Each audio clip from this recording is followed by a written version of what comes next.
Transgender Americans are welcoming Bruce Jenner going public with his changing gender identity, calling it a turning point. Yeah, not only is Jenner likely to get more people talking about it, but our Nightly reporter Emery Tiernan reports what he's saying has the potential to accelerate changing attitudes for people who have felt unwelcomed at home, work, and even church. That certainly is the case for Jackie Peterson, who chose to tell her story. She is sharing incredibly personal details about her life because it's important to her that we all understand her transition and what so many others like her are facing today.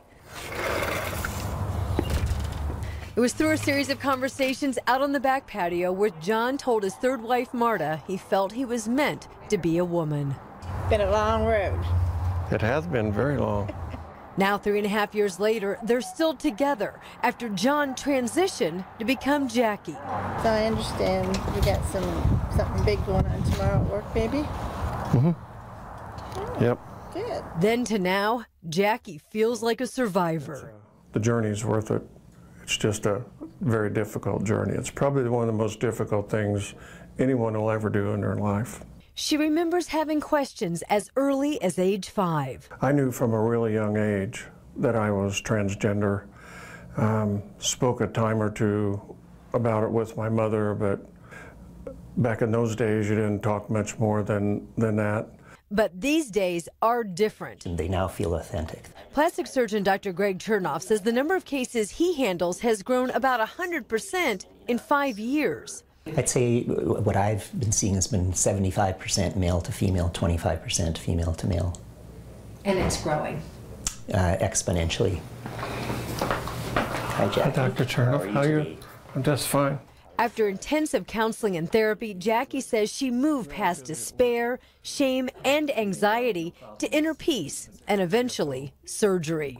Jackie's, again, a nice example of a hair transplantation, endoscopic forehead lift, eyelid lift, breast augmentation, and liposuction.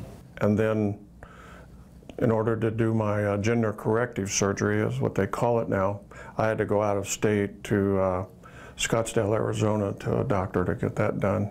Though the surgeries were significant, the more enduring pain now is the relational loss. Jackie has 3 daughters, 7 grandchildren. The family is not too accepting at all. My one daughter is kind of, you know, coming back to build a relationship with me. And I get to see 2 of my grandchildren, but, you know, the rest of my family is real resistant to my transition. I think all of us would agree there could be no worse pain than losing a child through death, especially through death. But many of these patients, their kids tell them point blank, we want nothing to do with you.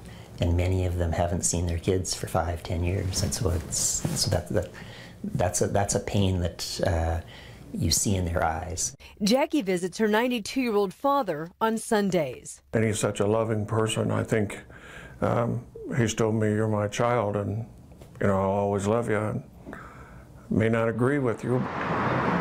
Get good input from them. Okay. At work, Jackie transitioned while on the job, the first employee at Cummins in Columbus to do so. At work, I'm treated very well. We did a lot of training at work so everyone could understand what it's like to be transgender.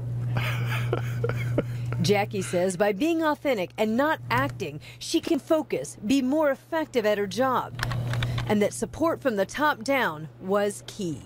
I used the one up there. The CEO allowed me to use his personal restroom, so I did that for the first couple of weeks and then started, you know, slowly assimilating into the women's restroom, which has worked out really well. These days, Jackie and Marta advocate for the LGBT community, and they're used to questions about their relationship. My wife still considers herself to be heterosexual. That's her choice. She let me have my choice in life, and I allow her to do that same thing. The partners still plan for the future on the back patio, but these days the topics are a lot more routine. I think we really need to plan for a vacation this year. I want to go somewhere warm and with water. And they hope in time journeys like Jackie's will be too. It was a struggle, but I feel freer today than I ever have in my whole life. So I'm not regretting a bit of what I've done to transition and live as my true self. Come on, Marta. Anne Marie Tiernan, Eyewitness News. Now, Jackie also says her spiritual life has now been renewed after finding a brand new Christian church home.